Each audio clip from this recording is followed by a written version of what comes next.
श्री शिवाय नमस्तुभ्यम। हर हर महादेव, जय भोलेनाथ। प्रिय दोस्तों, आप सभी का दिन शुभ और मंगलमय हो। आज शिव पुराण का चौथा दिन है।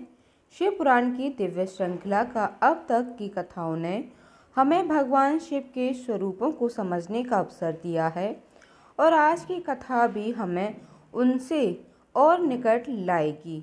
हर अध्याय में कोई ना कोई गहरा संदेश छुपा हुआ रहता है। आइए दोस्तों, हम उसे खोजें और आज का अध्ययन शुरू करें। पहले हम सभी प्रार्थना करें। हे महादेव, हमारे हृदय में आपके प्रति निष्ठा बनी रहे। जब हम कथा सुने तो मन चंचल ना हो, केवल आपकी महिमा में स्थिर हो जाए। हे भोलेनाथ, आपकी कृपा से ही यह जीवन सार्थक हो सकता है। हम सबका कल्याण करें। इस प्रकार प्रार्थना करने के बाद सबसे अंत में क्षमा याचना भी करनी चाहिए, जो कि इस वीडियो के लास्ट में हम सब मिलकर करेंगे। अब सुनिए आज की कथा। सूत जी कहते हैं, हे महर्षियों, भगवान श्री हरि के अंतर्य हो जाने के पर मुनि श्रेष्ठ नारद जी शिवलिंगों का भक्तिपूर्वक प्रदर्शन करते हुए पृथ्वी पर विचरने लगे। ब्राह्मणों भूमंडल पर घूम फिर कर उन्होंने भोग और मोक्ष देने वाले बहुत से शिवलिंगों का प्रेम पूर्वक दर्शन किया। दिव्यदर्शी नारद जी भूतल के तीर्थों में विचर रहे हैं और इस समय उनका चित्त शुद्ध है।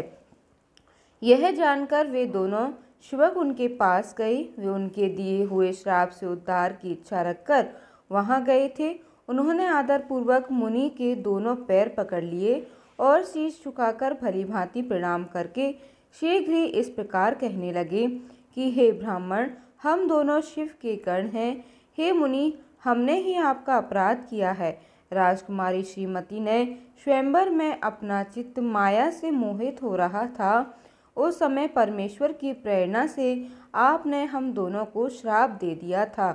वहाँ कुछ समय जानकर हमने चुप रह जाना ही अपनी जीवन रक्षा का उपाय समझा। इसमें किसी का दोष नहीं है। हमने अपने कर्म का ही फल प्राप्त किया है। हे प्रभु, अब आप प्रसन्न होइए और हम दोनों पर कृपा कीजिए। तब देवर्षि नारद कहने लगे, आप दोनों महादेव जी के गण हैं और सत्पुरुषों के लिए परम सम्मानीय हैं। अतः मेरे मोह रहित और सुखदायक यथार्थ वचन को सुनिए। पहले निश्चय ही मेरी बुद्धि भ्रष्ट हो गई थी, बिगड़ गई थी और मैं सर्वदा मोह के वशीभूत हो गया था। इसलिए आप दोनों को मैंने श्राप दे दिया था। हे शिवगौ, मैंने जो कुछ कहा वह वैसा ही होगा।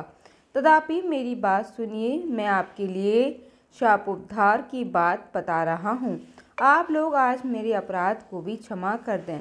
मुनिमर्ग विश्वा के वीर से जन्म ग्रहण करके आप दोनों संपूर्ण दिशाओं में प्रसिद्ध कुंभकर्ण और रावण राक्षस राज का पद प्राप्त करोगे और बलवान भैरव से युक्त तथा परम प्राप्ति होगे। समस्त ब्रह्मांड के राजा होकर शिव भक्त और जितेंद्रिय होंगे और शिव के ही दूसरे स्वरूप श्री विष्णु के हाथों मृत्यु पाकर फिर अपने पद को प्रतिष्ठित हो जाओगे। सूत जी कहते हैं, महर्षियों, महात्मा नारद मुनि की यह बात सुनकर वे दोनों शिवंग प्रसन्न होकर सानंद अपने अपने स्थान को लौट गए और श्री नारद जी भी अत्यंत आनंदित होकर अनन्य भाव से भगवान शिव का ध्यान और शिव तीर्थों का दर्शन करते हुए बारंबार भूमंडल पर विचरने लगे। अंत में वे सबके ऊपर विराजमान शिवप्रिया काशीपुर में गई, जो शिव स्वरूपिणी और शिव को सुख देने वाली है। काशीपुरी का दर्शन करके नारद जी कृतार्थ हो गए। उन्होंने भगवान काशीनाथ का दर्शन किया और परम प्रेम एवं परमानंद से युक्त होकर उनकी पूजा की। काशी का सानंद सेवन करके वे मुनि श्रेष्ठ कृतार्थता का अनुभव करने लगे और प्रेम से विवल होकर उसका नमन, वर्णन तथा स्मरण करते हुए ब्रह्मलोक को गए। निरंतर शिव का स्मरण करने से उनकी बुद्धि शुद्ध हो गई थी। वहां पहुंचकर शिव तत्व का विशेष रूप से ज्ञान प्राप्त करने की इच्छा से नारद जी ने ब्रह्मा जी को भक्तिपूर्वक नमस्कार किया और नाना प्रकार के स्तोत्रों के द्वारा उनकी स्तुति करके उनसे शिव तत्व के विषय में पूछा। उस समय नारद जी का हृदय भगवान शंकर के प्रति भक्ति भावना से परिपूर्ण था। नारद जी ने कहने लगे, हे ब्राह्मण, परब्रह्मा परमात्मा के स्वरूप को जानने वाले पितामह, हे जगत प्रभु, आपके कृपा प्रसाद से मैंने भगवान विष्णु के उत्तम महात्म का पूर्णतया ज्ञान प्राप्त किया है। भक्ति मार्ग, ज्ञान मार्ग, अत्यंत दुस्तर तपो मार्ग, दान मार्ग तथा तीर्थ मार्ग का भी वर्णन सुना, परंतु शिव तत्व का ज्ञान मुझे अभी तक नहीं हुआ। मैं भगवान शंकर की पूजा विधि नहीं जानता। अतः हे प्रभु, आप क्रमशः इन विषयों तथा भगवान शिव के विविध चरित्रों को और उनके स्वरूप तत्व, प्राकट्य, विभागग्रस्त धर्म सब कुछ मुझे बताइए।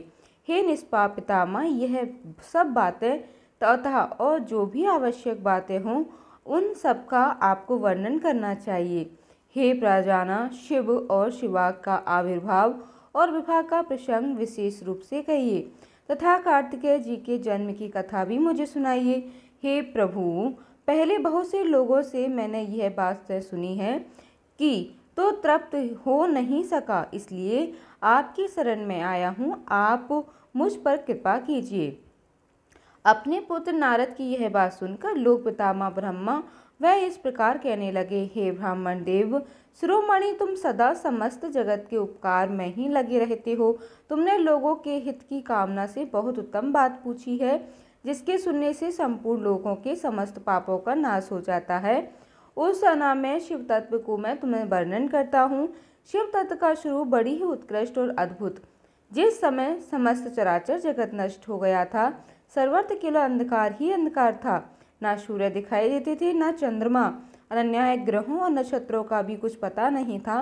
ना दिन होता था, न रात। अग्नि, पृथ्वी, वायु और जल की भी सत्ता नहीं थी। प्रधान तत्व से रहे सूना आकाश मात्र शेष था। दूसरे किसी तेज की उपलब्धि नहीं होती थी। अदृष्ट आदि का भी अस्तित्व नहीं था। शब्द और स्पर्श भी साथ छोड़ चुके थे। गंध और रूप की भी अभिव्यक्ति नहीं होती थी। रस का भी अभाव हो गया था। दिशाओं का भी भान नहीं होता था। इस प्रकार सब ओर निरंतर सूची भेद घोर अंधकार फैला हुआ था। उस समय ततसत ब्रह्म, इस श्रुति में जो सत्य सुना जाता है, एकमात्र वही शेष था। जब यह वैसा जो इत्यादि रूप से निर्दिष्ट होने वाला भावात्मक जगत नहीं था, उस समय एकमात्र वह सत्य ही शेष था, जिसे योगी जन अपने हृदय आकाश के भीतर निरंतर देखा करते थे, जिस पर ब्रह्म के विषय में ज्ञान और अज्ञान से पूर्ण उक्तियों द्वारा इस प्रकार अर्थात ऊपर बताए अनुसार विकल्प किए जाते थे। उसने कुछ काल के बाद द्वितीय की इच्छा प्रकट की। उसके भीतर एक से अनेक होने का संकल्प उदित हुआ। तब उस निराकार परमात्मा ने अपनी लीला शक्ति से अपने लिए मूर्ति अर्थात आकार की कल्पना की। वह मूर्ति संपूर्ण ऐश्वर्य गुणों से संपन्न, सर्वज्ञानमय, शुभ स्वरूपा, सर्वव्यापिनी, सर्वरूपा, सर्वदर्शिनी, सर्वकारिणी, सबकी एकमात्र वंदनिया, सर्वबाधा, सब कुछ देने वाली और संपूर्ण संस्कृतियों का केंद्र थी। उस शुद्ध रूपिणी ईश्वरी मूर्ति की कल्पना करके वह अद्वितीय, आनंदी, अनादि अनंत, सर्व प्रकाश, चिन्मय, सर्वव्यापी और अविनाशी परब्रह्म अंतर्निहित हो गया। जो मूर्ति रहित परब्रह्म, उसी की मूर्ति अर्थात चिन्मय आकार भगवान सदाशिव है।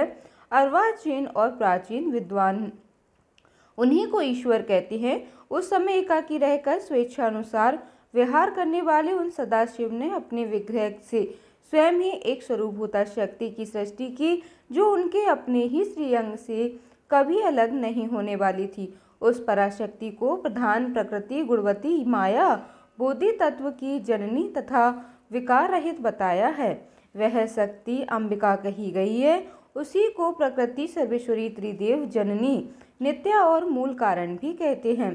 सदाशिव द्वारा प्रकट की गई उस शक्ति के 8 पूजाएं हैं। उस शुभ लक्षणा देवी के मुख की शोभा विचित्र है। वह अकेले ही अपने मुखमंडल में सदा 1 सहस्त्र चंद्रमाओं की कांत धारण करती हैं।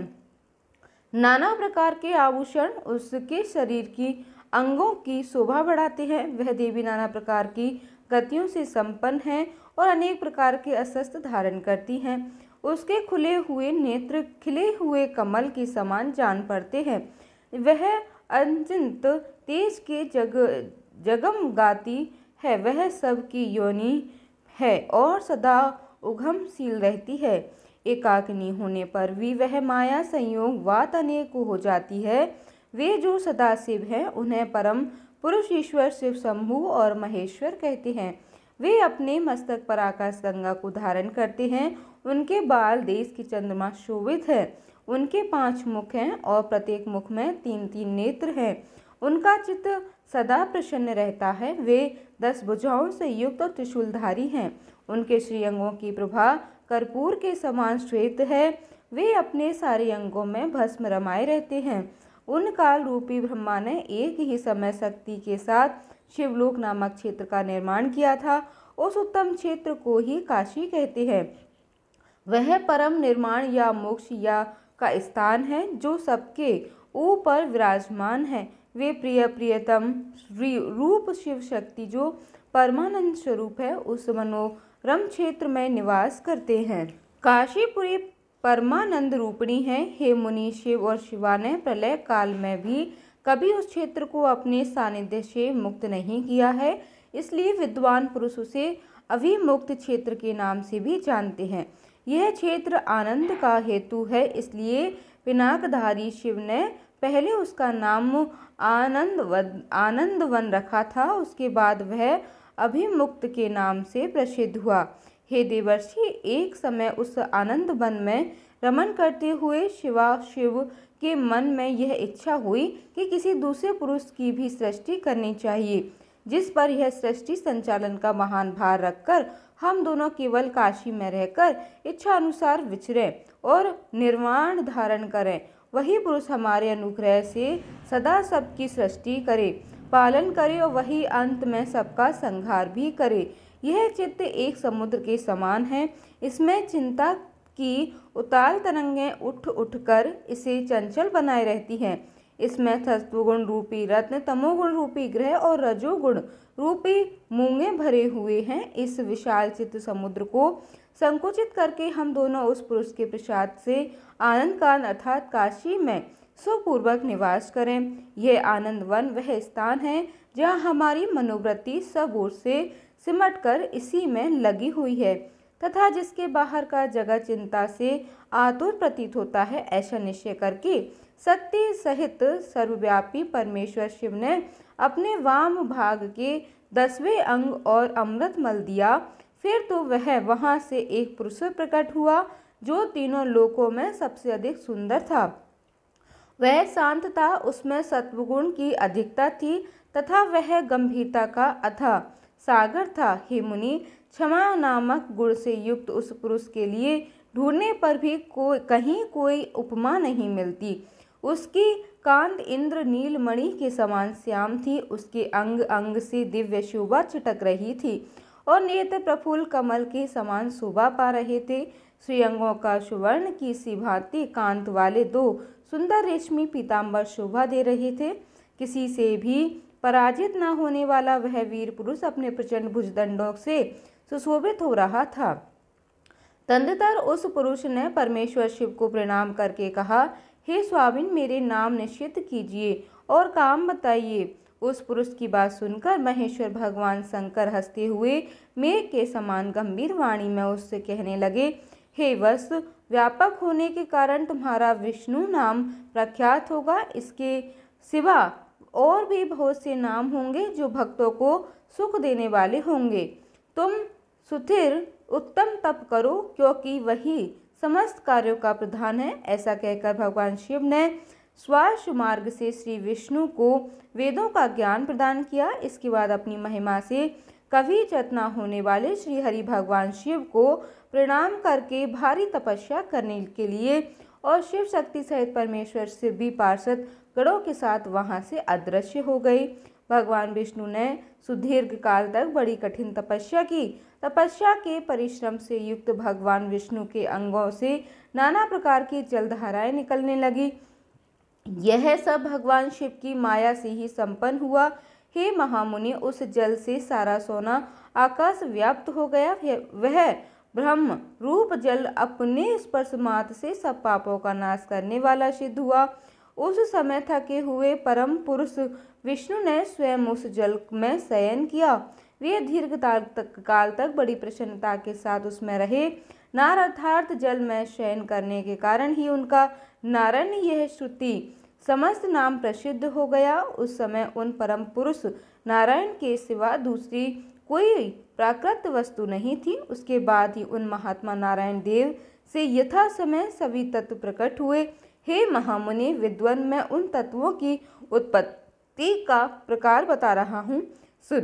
प्रकृति के महत्व प्रकट हुआ और महत्व से तीनों गुण, इन गुणों के भेद से ही त्रिव्रत अहंकार की उत्पत्ति हुई।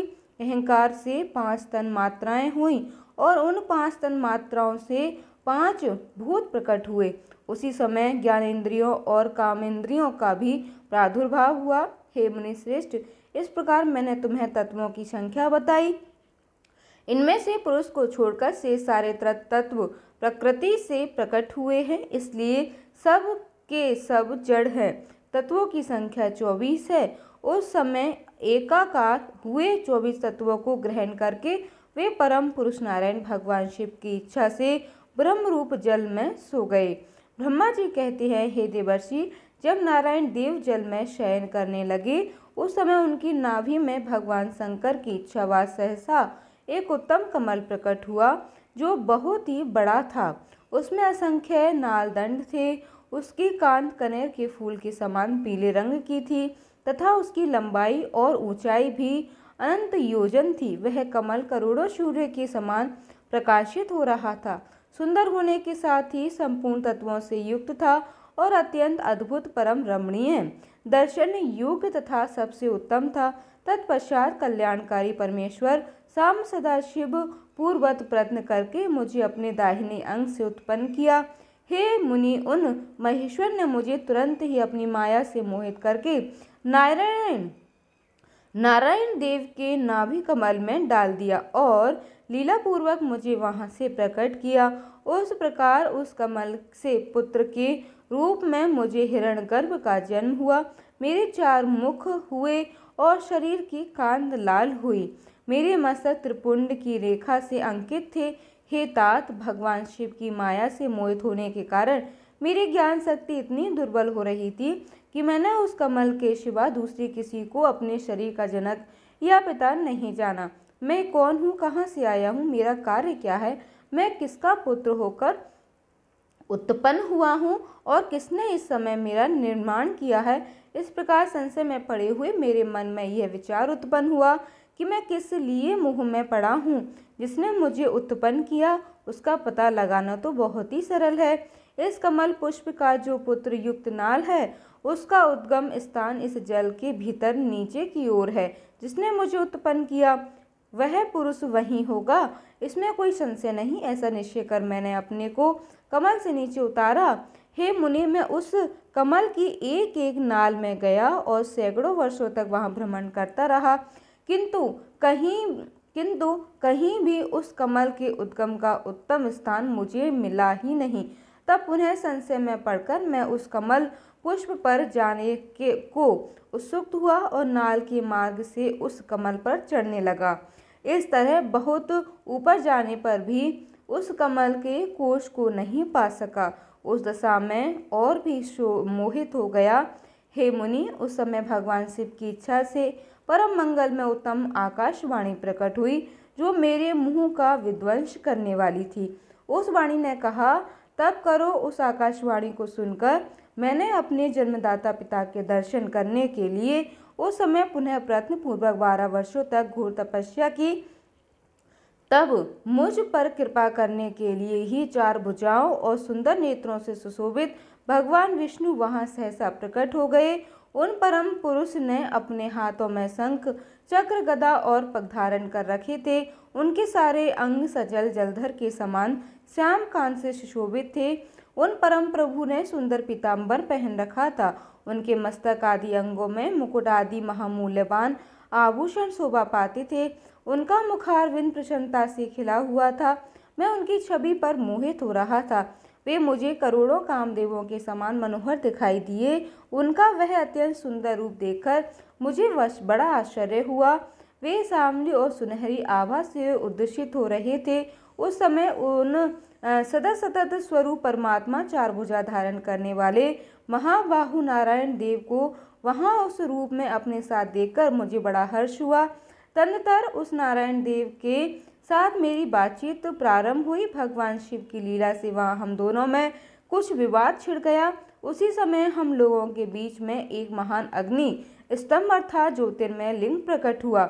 मैंने और श्री विष्णु ने क्रमश से ऊपर और नीचे जाकर उसके आदि अंत का पता लगाने के लिए बड़ा प्रयत्न किया, परंतु हमें कहीं भी उसका कोई भी छोर नहीं मिला। मैं थक कर ऊपर से नीचे लौट आया और भगवान विष्णु भी उसी तरह नीचे से ऊपर आकर मुझसे मिले। हम दोनों शिव जी की माया से मोहित थे। श्री हरि ने मेरे साथ आगे पीछे से और अगल बगल से परमेश्वर शिव को प्रणाम किया।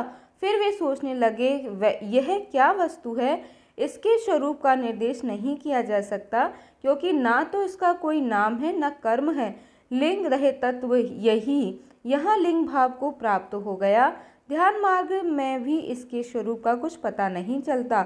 इसके बाद में और श्री हरि दोनों अपने चित्त को स्वस्थ उर करके उस अग्नि स्तंभ को प्रणाम करना आरंभ कर दिया। हम दोनों कहने लगे, हे महाप्रभु, हम आपके स्वरूप को नहीं जानते। आप जो कोई भी क्यों ना हो, आपको हमारा नमस्कार है। हे महेशान, आप शीघ्र ही हमें अपने यथार्थ रूप का दर्शन कराइए। हे मुनि श्रेष्ठ, इस प्रकार अहंकार से आविष्ट हुए हम दोनों भी वहाँ नमस्कार करने लगे। ऐसा करते हुए हमारे 100 वर्ष बीत गए। अब जानिए कि किस प्रकार ब्रह्मा और विष्णु को भगवान शिव के सदमे शरीर का दर्शन हुआ। श्री ब्रह्मा जी कहते हैं, मुनि श्रेष्ठ नारद, इस प्रकार हम दोनों देवता गर्भरहित होकर निरंतर प्रणाम करते रहे। हम दोनों के मन में एक ही अभिलाषा थी कि इस ज्योतिर्लिंग के रूप में प्रकट हुए परमेश्वर प्रत्यक्ष दर्शन दे। भगवान शंकर दीनों के प्रतिपालक, अहंकारियों का गर्भ चूर करने वाले तथा सबके अविनाशी प्रभु हैं। वे हम दोनों पर दयालु हो गए। उस समय वह उन सुरश्रेष्ठ से ओम ओम ऐसा शब्द रूप नाद प्रकट हुआ जो स्पष्ट रूप से सुनाई देता था।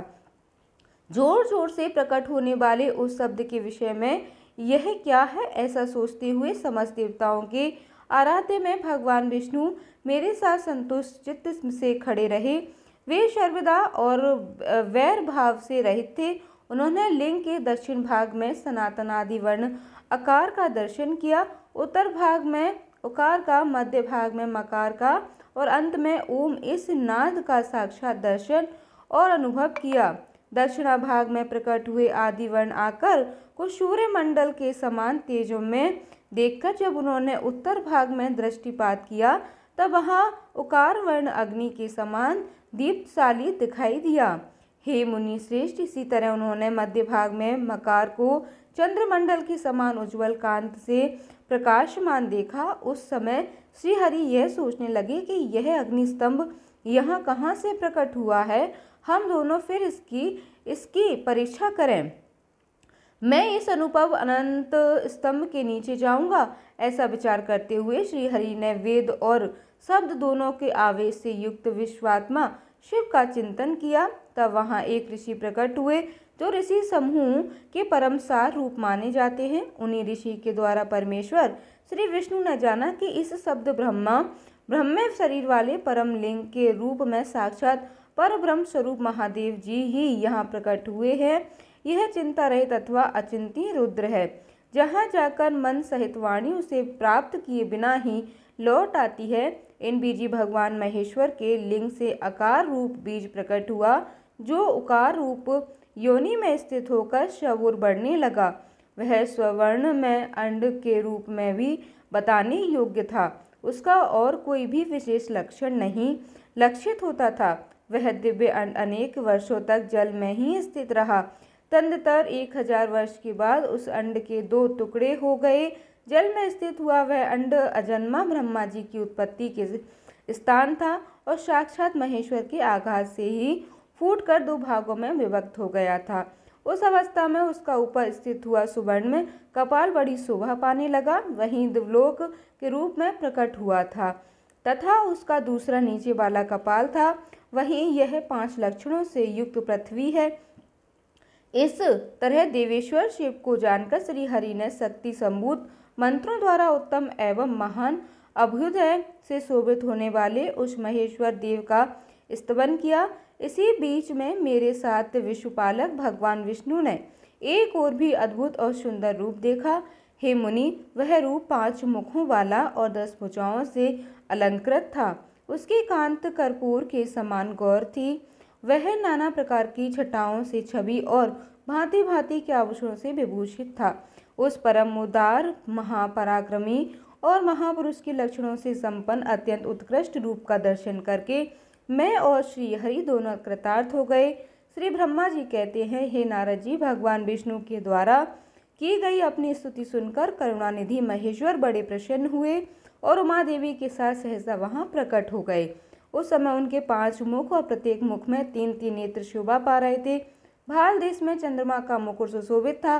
सिर पर जटा धारण किए गौर वर्ण विशाल नेत्र शिव ने अपने संपूर्ण अंगों में विभूति लगा रखी थी। उनके 10 भुजाएं थी, कंठ में नील चिन्ह था। उनके श्री अंग समस्त आभूषणों से विभूषित थे। उन सर्वांग सुंदर शिव के मस्तक भस्म त्रिपुंड से अंकित थे। ऐसे विशेष गुणों से युक्त परमेश्वर महादेव जी की भगवती उमा के साथ उपस्थित देख मैंने और भगवान विष्णु ने पुनः प्रिय वचनों द्वारा उनकी स्तुति की।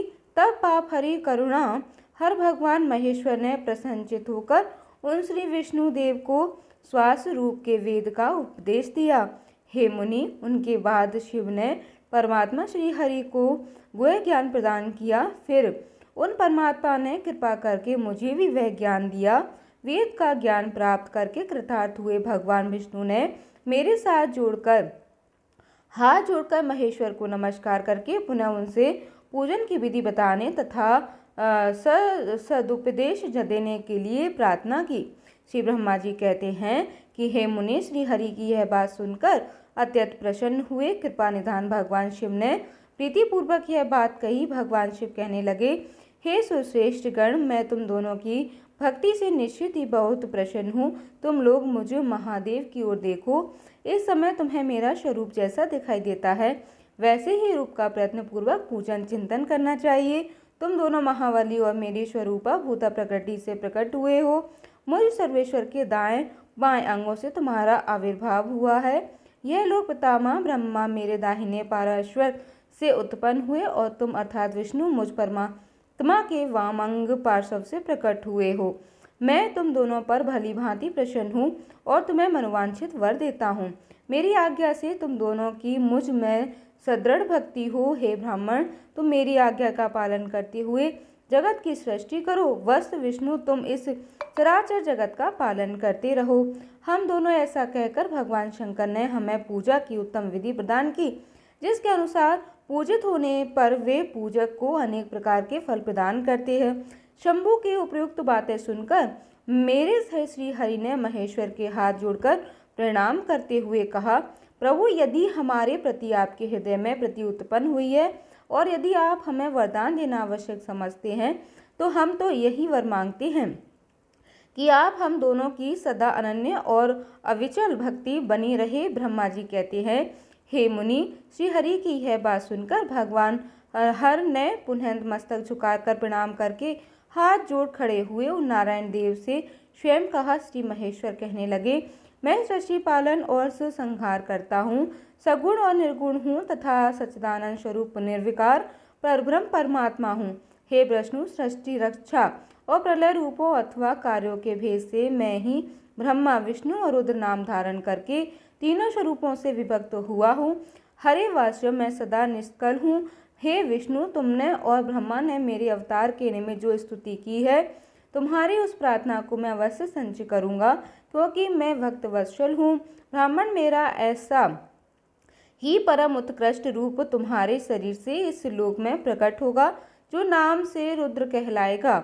मेरे अंश के प्रकट हुए रुद्र की सामर्थ्य मुझसे कम नहीं होगी। जो मैं हूँ वही यह रुद्र है। पूजा का विधि विधान की दृष्टि से भी मुझ में और उसमें कोई अंतर नहीं।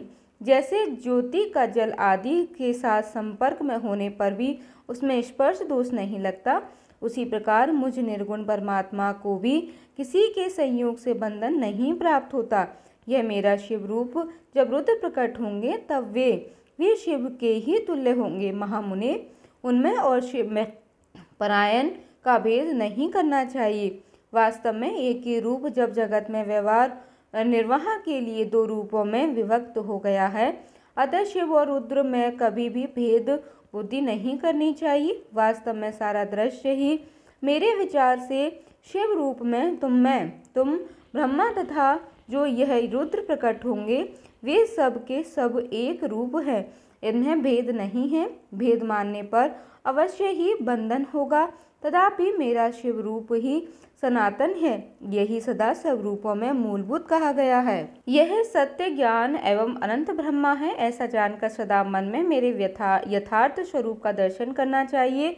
ब्राह्मण सुनो, मैं तुम्हें एक गोपनीय बात बता रहा हूँ। मैं स्वयं ब्रह्मा जी की भ्रुकुटी से प्रकट होऊंगा। गुणों में भी मेरा प्राकट्य कहा गया है, जैसा कि लोगों ने कहा है।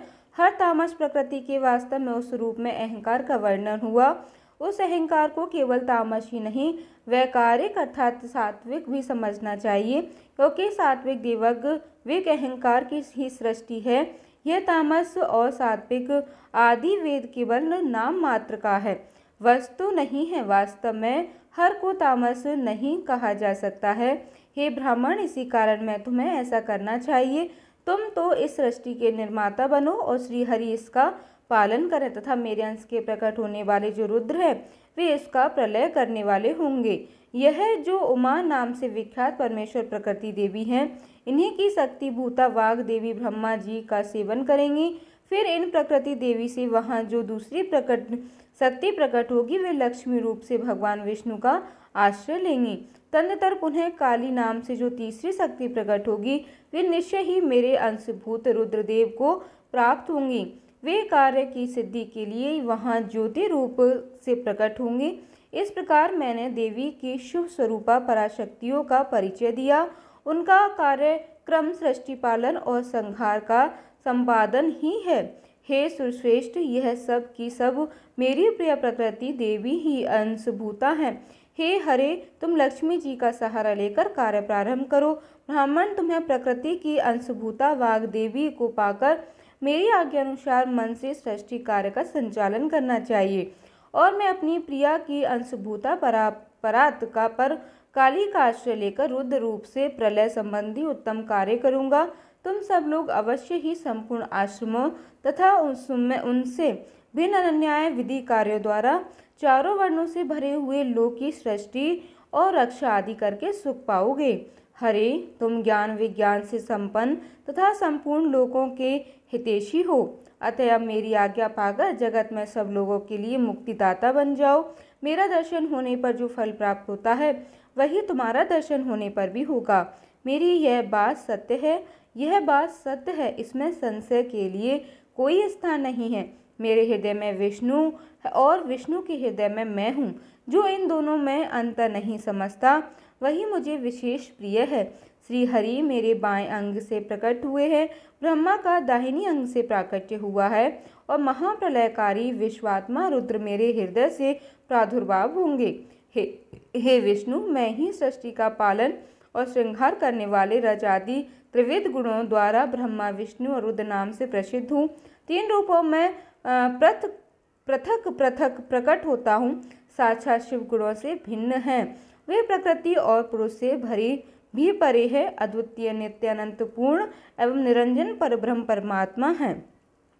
तीनों लोकों का पालन करने वाले श्री हरि अपने भीतर तमोगुण और बाहर सत्वगुण धारण करते हैं। त्रिलोकी का संहार करने वाले रुद्रदेव भीतर सत्वगुण और बाहर तमोगुण धारण करते हैं, तथा त्रिभुवन की सृष्टि करने वाले ब्रह्मा जी बाहर और भीतर से भी रजोगुणी हैं। इसी प्रकार ब्रह्मा विष्णु तथा रुद्र इन तीन देवताओं में गुण है, परंतु शिव गुणातीत माने गए हैं। हे विष्णु, तुम मेरी आज्ञा से इन सृष्टिता पितामह प्रसन्नता पूर्वक पालन करो। ऐसा करने से तीनों लोकों में पूजनीय होंगे। परमेश्वर शिव बोले, उत्तम व्रत का पालन करने वाले हरे, हे विष्णु, अब तुम मेरी दूसरी आज्ञा सुनो। उसका पालन करने में तुम सदा समस्त लोगों को माननीय और पूजनीय बने रहोगे। ब्रह्मा जी के द्वारा रचे गए लोक में जब कोई दुख या संकट उत्पन्न हो तब तुम उन संपूर्ण दुखों का नाश करने के लिए सदा तत्पर रहना। तुम्हारे संपूर्ण दुष्ट कार्यों में ही तुम्हारी सहायता करूँगा। तुम्हारे जो दुर्ज और अत्यंत उत्कट शत्रु होंगे उन सबको मैं मार गिराऊंगा। हरे, तुम नाना प्रकार के अवतार धारण करके लोकों में अपनी उत्तम कीर्ति का विस्तार करो और सबके उद्धार के लिए तत्पर रहो। तुम रुद्र के देह हो और रुद्र तुम्हारे देह है। तुम में रुद्र में कुछ भी अंतर नहीं है। जो मनुष्य रुद्र भक्त होकर तुम्हारी निंदा करेगा उसका सारा पुण्य तत्काल भस्म हो जाएगा। पुरुषोत्तम विष्णु, तुमसे द्वेष करने के कारण मेरी आज्ञा से उसको नरक में गिरना पड़ेगा। यह बात सत्य है और इसमें कोई संशय नहीं है। तुम इस लोक के में मनुष्यों के लिए विशेष भोग और मोक्ष प्रदान करने वाले और भक्तों के ध्येय तथा पूज्य होकर प्राणियों का निग्रह और अनुग्रह करो। ऐसा कहकर भगवान शिव ने मेरा हाथ पकड़ लिया और विष्णु को सौंप दिया करके उनसे कहा, तुम संकट के समय सदा इनकी सहायता करते रहना। सबके अध्यक्ष होकर सभी को भोग और मोक्ष प्रदान करना तथा सर्वदा समस्त कामनाओं का साधक और सर्वश्रेष्ठ बने रहना। जो तुम्हारी शरण में आ गया वह निश्चय ही मेरी शरण में आ गया। जो मुझ में है और तुम में अंतर समझता है वह अवश्य नरक में गिरता है। ब्रह्मा जी कहते हैं, हे देवर्षि, भगवान शिव का यह वचन सुनकर मेरे साथ भगवान विष्णु ने सबको वश में करने वाले विश्वनाथ को प्रणाम करके मंत्र स्वर से कहा। श्री विष्णु बोले, हे वर करुणा सिंधु जगन्नाथ शंकर, मेरी यह बात सुनिए। मैं आपकी आज्ञा के अधीन रहकर यह सब कुछ करूँगा। हे स्वामीन, जो मेरा भक्त होकर आपकी निंदा करे उसे आप निश्चय ही नरकवास प्रदान करें। ना जो आपका भक्त है वह मुझे अत्यंत प्रिय है। जो ऐसा जानता है उसके लिए मोक्ष दुर्लभ नहीं है। श्री हरि का यह कथन सुनकर दुखहारी हर ने उनकी बात का अनुमोदन किया और नाना प्रकार के धर्मों का उपदेश देकर हम दोनों के हित की इच्छा से हमें अनेक प्रकार के वरदान दिए। इसके बाद वक्तवत्सल भगवान शंभु कृपा पूर्वक हमारी ओर देखकर हम दोनों के ही देखते देखते सहसा वहां अंतर्ध्यान हो गए। तभी से इस श्लोक में लिंग पूजा का विधान चालू हुआ। लिंग में प्रतिष्ठित भगवान शिव भोग और मोक्ष देने वाले हैं। शिवलिंग की जो देववेदी या अर्घा है वह महादेवी का स्वरूप है और लिंग साक्षात महेश्वर का लय का अधिष्ठान होने के कारण भगवान शिव को लिंग कहा गया है, क्योंकि उन्हीं में निखिल जगत का लय होता है। हे महामुनि, जो शिवलिंग के समीप कोई कार्य करता है उसके पुण्य फल का वर्णन करने की शक्ति मुझ में नहीं है। तंत्र नारद जी के पूछने पर ब्रह्मा जी के कहने लगे, मुनि, हमें पूर्वोक्त आदेश देकर जब महादेव जी अंतर्ध्यान हो गए तब मैं उनकी आज्ञा का पालन करने के लिए ध्यानमग्न होकर कर्तव्य का विचार करने लगा। उस समय भगवान शंकर को नमस्कार करके श्री हरि से ज्ञान पाकर परमानंद को प्राप्त हो मैंने सृष्टि करने का निश्चय किया। तात भगवान विष्णु भी वहां सदाशिव को प्रणाम करके मुझे आवश्यक उपदेश देकर तत्काल अदृश्य हो गए। वे ब्रह्मांड से बाहर जाकर भगवान शिव की कृपा पाकर प्राप्त करके बैकुंठ धाम में जा पहुँचे और सदा वहीं रहने लगे। मैंने सृष्टि की इच्छा से भगवान शिव और विष्णु का स्मरण करके पहले के रचे हुए जल में अपनी अंजलि डालकर जल के ऊपर की ओर उछाला। इसमें वहां एक अंड प्रकट हुआ जो 24 तत्वों का समूह कहा जाता है। विप्रर्व वह विराट आकार वाला अंड जल रूप ही था। उसमें चेतनता ना देखकर मुझे बड़ा संशय हुआ और मैं अत्यंत कठोर तप करने लगा। 12 वर्षों तक भगवान विष्णु के चिंतन में ही लगा रहा था। तात वह समय पूर्ण होने पर भगवान श्री हरि स्वयं प्रकट हुए और बड़े प्रेम से मेरे अंगों का स्पर्श करते हुए मुझसे प्रसन्नतापूर्वक इस प्रकार कहने लगे, ब्राह्मण, तुम वर मांगो, मैं तुमसे प्रसन्न हूँ। मुझे तुम्हारे लिए कुछ भी अदय नहीं है। भगवान शिव की कृपा से मैं सब कुछ देने में समर्थ हूँ। तब इस प्रकार मैंने अर्थात ब्रह्मा जी ने कहा, महाभाग, आपने जो मुझ पर कृपा की है वह सर्वदा उचित ही है, क्योंकि भगवान शंकर ने मुझे आपके हाथों में सौंप दिया है। हे विष्णु, आपको नमस्कार है। आज मैं आपसे जो कुछ भी मांगता हूँ उसे दीजिए। हे प्रभु, यह विराट रूप 24 तत्वों से बना हुआ अंड किसी तरह चेतन नहीं हो रहा है, जड़ीभूत दिखाई देता है। हे हरे, इस समय भगवान शिव की कृपा से आप यहाँ प्रकट हुए, अतः शंकर की सृष्टि शक्ति या विभूति से प्राप्त हुए इस अंड में चेतनता लाइए। मेरे ऐसा कहने पर शिव की आज्ञा में तत्पर रहने वाले महाविष्णु ने अनंत रूप का आश्रय ले इस अंड में प्रवेश किया। उस समय उन परम पुरुषों के सहस्त्रों मस्तक, सहस्त्रों नेत्र, सहस्त्रों पैर थे। उन्होंने भूमि को सब ओर से घेर कर उस अंड को व्याप्त कर लिया। मेरे द्वारा भली भांति स्तुति की जाने पर जब श्री हरि ने उस अंड में प्रवेश किया तब वह तत्व 24 तत्वों का विकार रूप अंड सचेतन हो गया। पाताल से लेकर सत्यलोक तक वह अवधि उस अंड के रूप में वहां साक्षात श्री हरि की विराजने लगे। उस विराट अंड के व्यापक होने से ही वे प्रभु वैराज पुरुष कहलाए। पंचमुख महादेव ने केवल अपने रहने के लिए सुरमय कैलाश नगर का निर्माण किया, जो कि सब लोकों से ऊपर सुशोभित होता है। हे देवर्षि, संपूर्ण ब्रह्मांड का नाश हो जाने पर भी बैकुंठ और कैलाश, इन दो धामों का यहाँ कभी नाश नहीं होता। मुनि श्रेष्ठ, मैं सत्यलोक का आश्रय लेकर रहता हूँ। तात महादेव जी की आज्ञा से ही मुझ में सृष्टि रचने की इच्छा उत्पन्न हुई। बेटा, जब मैं सृष्टि की इच्छा से चिंतन करने लगा उस समय पहले मुझसे अनजाने में ही पापूर्ण तमोगुणी सृष्टि का प्रादुर्भाव हुआ, जिससे अविज्ञा पंचक अथवा पंच पर अविद्या कहते हैं। इसके बाद प्रसन्नचित होकर शंभु की आज्ञा से मैं पुनः अनासक्त भाव से सृष्टि का चिंतन करने लगा। उस समय मेरे द्वारा स्थावर संज्ञक वृक्ष आदि की सृष्टि हुई, जिसे मुख्य सर्ग कहते हैं। यह पहला सर्ग है। इसे देखकर तथा वह अपने लिए पुरुषार्थ का साधक नहीं है, यह जानकर सृष्टि की इच्छा वाले मुझ ब्रह्मा से दूसरा सर्ग प्रकट हुआ, जो दुख से भरा हुआ है। उसका नाम है त्र्यक स्त्रोता। वह सर्ग भी पुरुषार्थ का साधक नहीं था, उसे भी पुरुषार्थ साधन की शक्ति से रहित जान। जब मैं पुनः सृष्टि का चिंतन करने लगा तब मुझसे शीघ्र ही तीसरे सात्विक सर्ग का प्रादुर्भाव हुआ, जिसे उद्धव श्रोता कहते हैं। यह देव सर्ग के नाम से विख्यात हुआ। देव सर्ग सत्यवाद था, अत्यंत दुख सुखदायक है।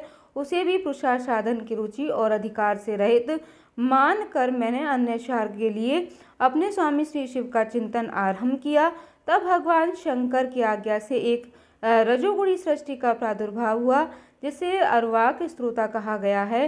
इस सर्ग के प्राणी मनुष्य जो पुरुषार्थ साधन के उच्च अधिकारी हैं, तंत्र महादेव जी की आज्ञा से भूत आदि की सृष्टि हुई। इस प्रकार मैंने 5 तरह की व्याकृत सृष्टि का वर्णन किया। इनके सिवा 3 प्राकृत सर्ग भी कहे गए हैं, जो मुझे ब्रह्मा के सानिध्य से प्रकृति से ही प्रकट हुए हैं। इनमें से पहला महत्व सर्ग है, दूसरा सूक्ष्म भूतों के अर्थात तन्मात्राओं का सर्ग है और तीसरा वैकारिक सर्ग कहलाता है। इस तरह यह 3 प्राकृत सर्ग हैं। प्राकृतिक और वैकृत दोनों प्रकार से सर्गों को मिलाने से 8 सर्ग होते हैं। इनके सिवा 9वां कुमार सर्ग है, जो प्राकृत और व्याकृत भी है। इन सबके अवान्तर वेद का मैं वर्णन नहीं कर सकता, क्योंकि उसका उपभोग बहुत ही थोड़ा है। अब द्विजात्मक सर्ग का प्रतिपादन करता हूँ। इसी का दूसरा नाम कौमार सर्ग है, जिसमें सनक सनंदन आदि कुमारों की महत्वपूर्ण सृष्टि हुई है। सनक आदि मेरे 4 मानस पुत्र हैं, जो मुझ ब्रह्मा के ही समान है। वे महान वैराग्य से संपन्न तथा उत्तम व्रत का पालन करने वाले हुए उनका मन सदा भगवान शिव के चिंतन में ही लगा रहता है। वे संसार से विमुख और ज्ञानी हैं। उन्होंने मेरे आदेश देने पर ही सृष्टि के कार्य में मन नहीं लगाया। हे मुनि श्रेष्ठ नारद, सनक आदि कुमारों के दिए हुए नकारात्मक उत्तर को सुनकर मैंने बड़ा भयंकर क्रोध प्रकट हुआ। उस समय मुझ पर मोह छा गया। उस अवसर पर मैंने मन ही मन भगवान श्री हरि का ध्यान किया और वे शीघ्र ही आ गए और उन्होंने मुझे समझाते हुए कहा, तुम भगवान शिव की प्रसन्नता के लिए तप करो। मुनि श्रेष्ठ, जब श्री हरि ने मुझे ऐसी शिक्षा दी तब मैं महाघोर और उत्कृष्ट तप करने लगा। सृष्टि के लिए तपस्या करते हुए मेरी दोनों भयं से नासिका के मध्य भाग से, जो उनका अपना ही अभिमुक्त नामक स्थान है, महेश्वर की 3 मूर्तियों में से अन्यतम पूर्णया सर्वेश्वर और दयासागर भगवान शिव अर्धनाश्वर स्वरूप में प्रकट हुए, जो जन्म से रहे तेज के राशि सर्वज्ञ और सर्वद्रष्टा है। उन नील लोहित नामधारी साक्षात उमा वल्लभ शंकर को सामने बड़ी भक्ति से मस्तक झुका उनकी स्तुति करके मैं बड़ा प्रसन्न हुआ और उन देव देवेश्वर से बोला, हे प्रभु, आप भांति भांति के जीवों की सृष्टि कीजिए। मेरी यह बात सुनकर उन देवादिदेव महेश्वर रुद्र ने अपने ही समान बहुत से रुद्रगणों की सृष्टि की। तब मैंने अपने स्वामी महेश्वर महारुद्र से फिर कहा, देव, आप ऐसे जीवों की सृष्टि कीजिए जो जन्म और मृत्यु के भय से युक्त हों। मुनि श्रेष्ठ मेरी ऐसी बातें सुनकर करुणा सागर महादेव जी ने हंस पड़े और तत्काल उस प्रकार कहने लगे, विधाता, मैं जन्म और मृत्यु के भय से युक्त अशोभन जीवों की सृष्टि नहीं करूँगा, क्योंकि वे कर्मों के अधीन ही हो दुख के समुद्र में डूबे रहेंगे।